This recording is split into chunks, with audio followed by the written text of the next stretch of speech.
It is truly stupendous to be able to welcome you to the Will Miles Talk Show. That's what it's going to be known as. I've got the Will Miles podcast. I made a TikTok and Instagram account whenever it was. It's called Will Miles Clips. And now this is the Will Miles Talk Show, my latest invention. And I'm pretty excited for it, to be honest. If you want to get involved, then give me a message. We can do anyone who wants to ring me up or speak to me on the next episode, be my guest. I'll include you, and you can talk about whatever you want, and we'll have a chat. So if you want to do that, message me or just give me a ring. If you got my number, you can ring me at 2 a.m. in the morning. I genuinely mean that. I wouldn't be bothered. I tell that to people. I say, if you want to ring me up 24/7, you ring me. So yeah, this is going to be the Will Miles Talk Show. I've already probably talked too much for a few people's liking. You might be thinking, what are you on about? Well, we're going to be on about a few things, different things that just pop into my head. I've not scripted this or anything, but I did actually try and start this. Well, I did complete the episode yesterday, the first episode. However, the audio all went wrong, so I've had to kind of do it again. I was actually driving on the first attempt of doing this episode, but driving something that does grind my gears a little bit. Bit of a pun there for you. But it does realistically, because and it's not things that usually annoy people. A lot of people get annoyed about being cut up in traffic or people pulling out on them or any of that kind of thing, and that's really nothing that bugs me at all. If someone pulls out on me, I just think, whatever, I'm not bothered. Someone cuts me up on the motorway, it is what it is. It doesn't bug me. I don't react. I don't care. But what bugs me is the amount of time it takes people to set off. From the lights, the guy but the person at the front of the lights, whoever it is, ends up taking 3 seconds to reel it off from when the lights have changed. It takes them 3 seconds to actually have set off. Then the person behind 3 seconds, the first person behind them 3 seconds. That's like, if you're 10 cars back, that's 30-second delay until you're actually. And with me, I'm very about time efficiency and just action, getting things done, speed. That's the forward, forward, forward, forward, forward, forward, forward. Never stop, never stop. So it goes against the grain of my entire way of actually thinking about life. If I'm at the front of the lights, I am off. I'm gone, already waiting in first gear. Even if I'm not, even if I'm resting my left foot, and the lights have been on for a long time, and I don't want to keep me clutching. As soon as them lights change, I am probably within at least 3 or 4 seconds. I'm at 30 mile an hour. It takes most people 3 to 4 seconds to actually comprehend that they get the car in front has actually set off. Like it's mental. It really is crazy how these people work, and it really, really, like, I've seen people point this out in the past, but I don't think anyone in the history of the planet has ever actually been truly as angry as I get about it, because it really, and it's quite a niche thing. It's the amount of time it takes people to do manoeuvres is what bugs me on the road. It really, really does. But like I said, if I'm at the front of the lights, I set off. I'm the most efficient person setting off from the lights. I set off, boom, done. The fastest you can do it. I set off. It's incredible. Everyone says to me, "Will, I've never seen anyone set off from the lights quite like you do it. It's truly remarkable." But you've got to be fast in the world. You've got to be fast in the world, or else, well, I don't know. That's my life view. I think that it's the greatest asset a person can have is to do things with speed, and I want to implement speed into everything I do in life.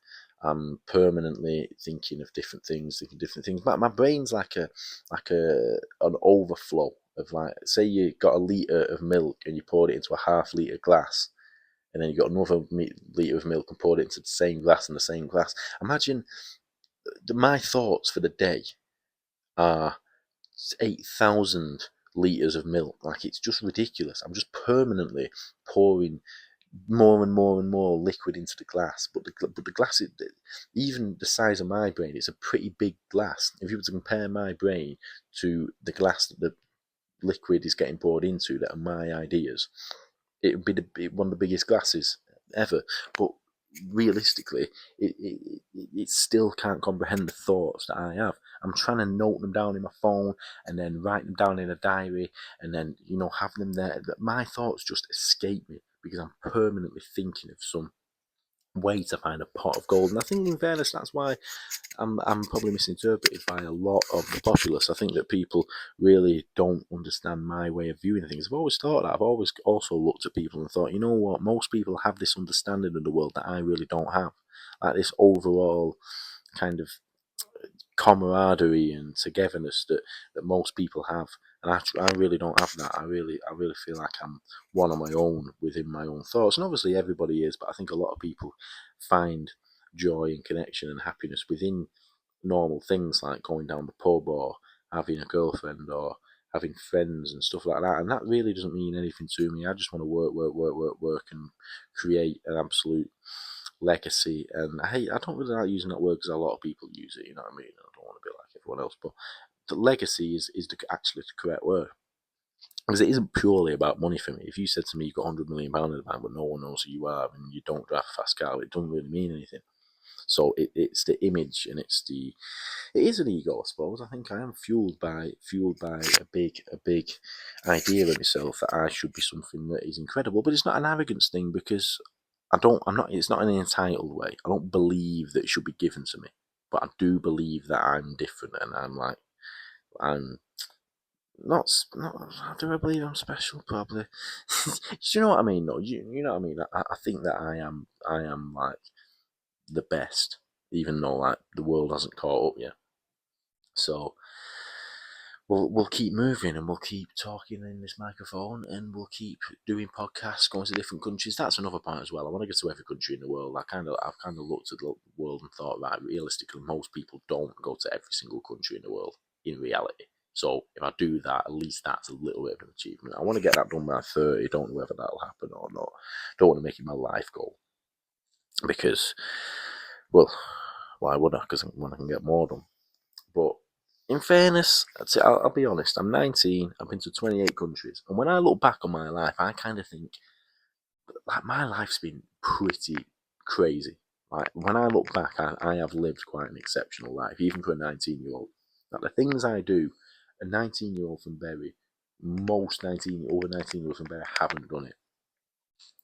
And it's funny to kind of say that because realistically, I think most people kind of would disapprove of the way I am, disapprove of my characteristics, my demeanour, because I'm, like I said, I'll go back to it, very different to what most people would perceive as, I've often felt anger towards me because I don't have the same haircut as people, or because I don't wear the same clothes, or because I don't hang around talking about the same things that they do. Like, really, just let me get on with my life. I'm not bothered.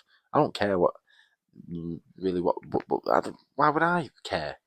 One, what people think about me, and two, what they're doing.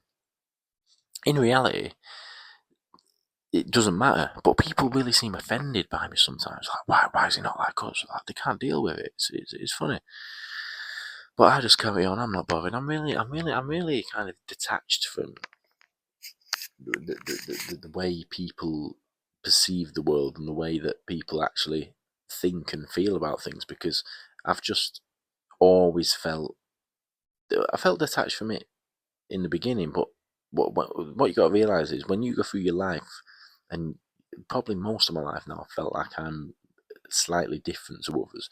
You do form a kind of detachment from reality and from the world that you live in because you don't relate to that world. Most people do fit in with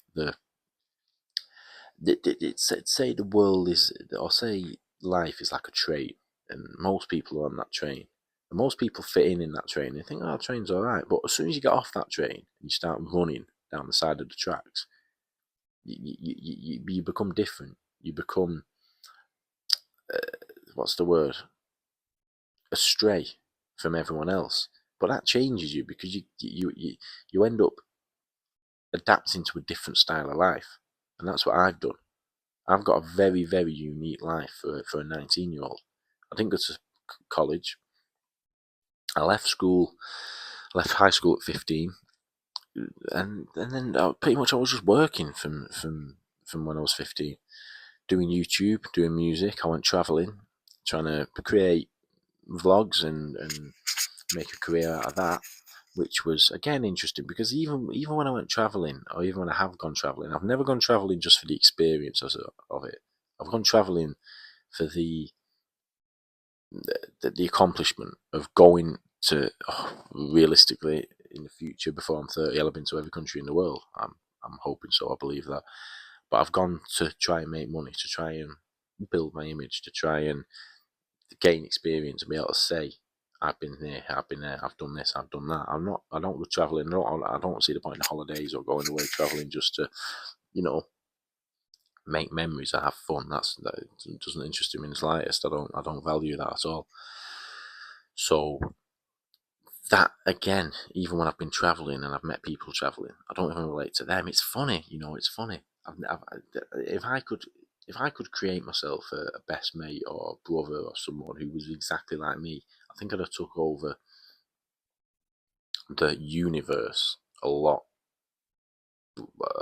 time ago. I really do genuinely believe that. I think that I'd have just gone and gone and gone and gone and gone. Oh, well, me and my brother, me and my best mate, or whoever it was, would have just carried on, carried on, carried on, carried on. Because if there's two of you, one, you're taking more seriously, and two, there's more time to get things done while your brother's doing the other thing, or there's time or you can give an idea and you get a little bit of feedback, but you're getting feedback from someone who's completely like-minded to you. You're not getting feedback from people who live in the normal world while you're living in a pretty much a made-up world, a world of delusion until it becomes real. I'm living in the world that Will Miles is some superstar who's selling out any arena that he wants to and can talk about whatever and people listen, and drives a Rolls Royce Cullinan and a 765 LT and I don't know, what else would I buy? I don't want to get the cliche cars as well. As much as I like hovercars, I wouldn't want to just buy a hovercar, Lamborghini Huracan. A lot of people buy them, you know what I mean? People get money, footballers get money, rappers get money and stuff, and they buy a Huracan or they buy something like that. So I'd want to be cool about it. I'd want to go and buy what's that, Lexus LFA or something like that, or Mercedes SLR from like 2012 with the doors that go up, or whatever year we do it out. I don't know. I'd want to do something like that and then wrap it in multicoloured camouflage or something like that. You know what I mean? You know what I mean? I remember some shoes I had that were multicoloured back when I was a kid. They were like the coolest night shoes I've ever seen. I want to get some again. I want to maybe go onto Nike ID and try and design them and get some shoes like that. Walk around in them and they'll look very cool. It'll be awesome. But apart from that, cars, for the minute, I'm not driving the car I want to drive, and I'm currently trying to work out the money and the finance, not official finance, but the money on getting another one. So that should be good. If you want to get involved with this talk show, let me know. There's a lot more I can discuss and a lot more we can talk about. Give me some ideas. Like I said, give me a ring, give me a message. Ring me at 280 what? 2:38 in the morning. Say, right, well, I want to come on your podcast. I want to come on your talk show. I've got some ideas. I'll just pick up the phone, even though I was asleep. I'm not bothered. I'll see you soon, hopefully. Hope you're all well. Thanks a lot. See you soon. Bye, bye, bye, bye, bye.